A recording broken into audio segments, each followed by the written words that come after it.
Ball driving.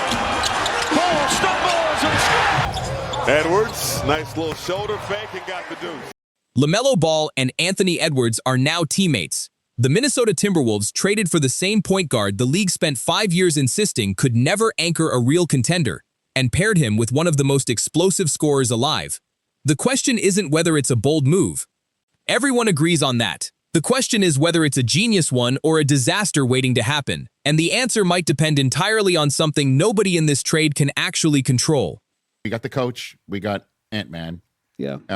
And we have... For most of his career, the case against LaMelo Ball came in 3 parts. His game first.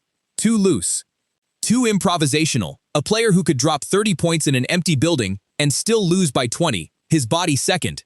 Talented enough to be must-watch television, never durable enough to build a franchise around. And a quieter third part. A persistent doubt about whether he took winning seriously at all.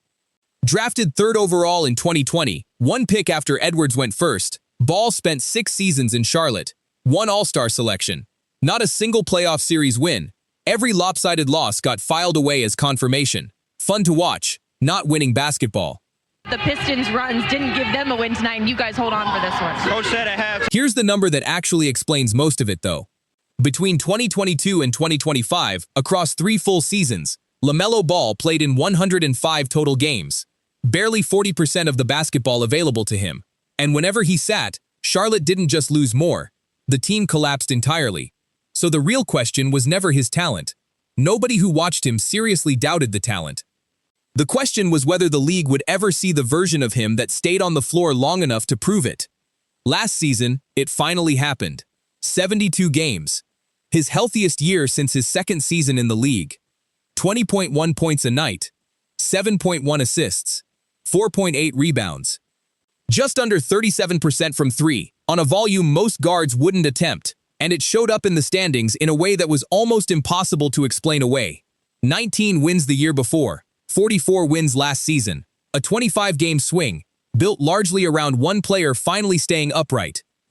A rookie named Con Knuppel helped carry that turnaround too, finishing the season having made more three-pointers than every single other player in the entire NBA.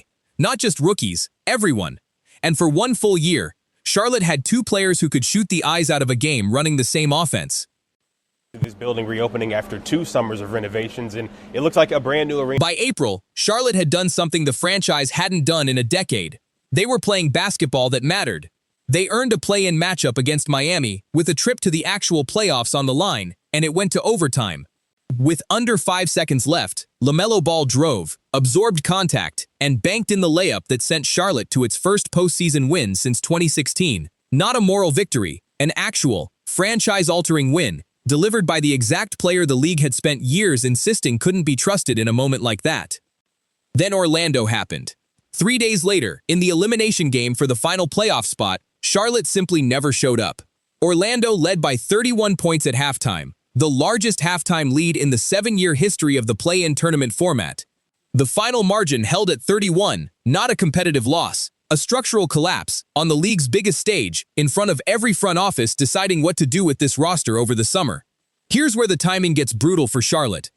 On July 6th, LaMelo Ball became eligible for a 2-year contract extension worth just over $119 million.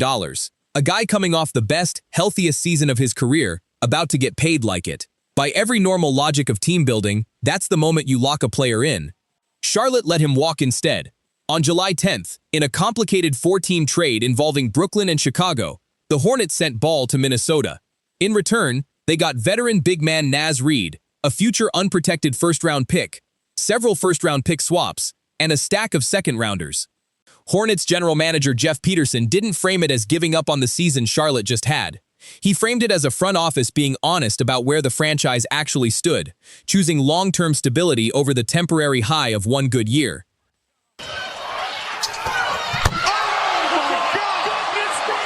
ESPN's Tim McMahon, breaking the deal down publicly, said the sentiment he'd heard around the league was that Charlotte handled this about as well as it could be handled. They let LaMelo rebuild his value after years of it cratering, then pounced the moment a real trade market appeared. Not everyone agreed with letting him go, but among the people McMahon was talking to, almost none of them called it a bad move for Charlotte specifically. Which brings us to Minnesota's side of this, and why they were willing to pay full price for a player with that exact injury history.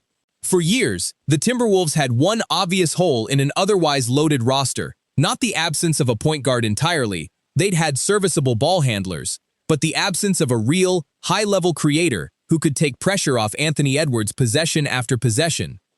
Even in his best season, even averaging 28.8 points a night and earning his fourth All-Star nod, even dragging Minnesota to the second round, Edwards was doing almost all of it starting from scratch, off the dribble, alone.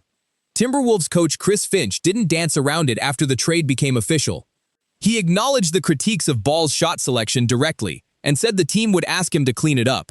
But underneath that was a clear admission. Minnesota felt they'd been asking a scoring savant to also be a full-time point guard, and they finally decided to fix it. Kendrick Perkins put it even more plainly on air, saying the one thing Edwards had been missing his entire career was a young, legitimate point guard, and that LaMelo Ball was exactly that. To Minnesota the night before the 2026 NBA draft, the Timberwolves traded the three-time All-Star for... There's a real basketball mechanism behind that opinion, not just a vibe. Last season, Edwards made 49.6% of his catch-and-shoot threes, the best rate in the league among high-volume shooters. The problem is he barely got to take them. Those shots made up only about a quarter of his three-point attempts, because the rest of the time, nobody else was creating. So he had to create for himself off the dribble instead, where he shoots a much rougher 35%. A real table setter beside him doesn't just add another scorer. It shifts Edwards toward the shot he's already historically great at, and takes him further from the shot he's only pretty good at. Edwards himself hasn't oversold the transition. Speaking about the pairing over the summer, he said plainly that the first year together might come with more downs than ups before they figure each other out. There's a comparison worth one sentence, not a full detour. A few years ago, the league asked the same question about Shai Gilgeous-Alexander that it's asked about LaMelo for years. Great numbers, sure, but does it translate into winning? And the question quietly disappeared the moment Oklahoma City built a real roster around him. So here's the honest counter-argument, because it deserves a real answer instead of a dismissal. If LaMelo Ball is genuinely this dangerous, why would Charlotte simply give him away? The answer isn't that anyone in that front office doubts his talent. It's that they were staring at a 24-year-old with 3 seasons of serious injury history, on the edge of a contract that would tie the franchise's next several years to his body specifically, coming off a season that ended with a 31-point collapse on national television. Charlotte wasn't betting against his ceiling. They were betting against his ability to reach it consistently enough to justify the risk. How's everyone feeling this morning? That's much better. I'm Alan Horton, the radio play-by-play choosing voice. Draft capital instead. And it's worth being honest about what Minnesota gave up to take that risk. Because the story isn't just LaMelo and Edwards becoming dangerous together. Solving the point guard problem meant losing 2 frontcourt pieces in the same trade. Naz Reid heading to Charlotte, Julius Randle moving on to Brooklyn as part of the same 4-team deal. That's real size and real depth walking out the door in exchange for backcourt talent, and it leaves Minnesota with a frontcourt question of its own, heading into a Western Conference that isn't getting any smaller or slower. Then there's the part nobody can trade for: health. 1 clean season isn't 5 clean seasons. Ball played through a real minutes plan for most of last year, and Charlotte managed him carefully to keep him upright. Hand him a heavier playoff workload next to a genuine co-star, in a conference built on physicality, and there's a real chance the same body that limited him to 105 games across 3 seasons pulls the whole partnership back down before it gets the chance to prove anything. If that happens, Charlotte doesn't look like they gave up too early. They look like the only people in the building who saw it coming. So this isn't really a story about whether LaMelo Ball can play anymore.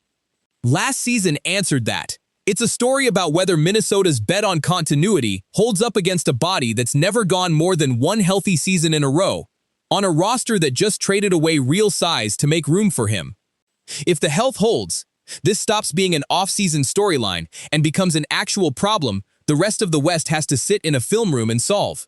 If it doesn't, Charlotte's front office gets to say, quietly, that they read the whole thing exactly right.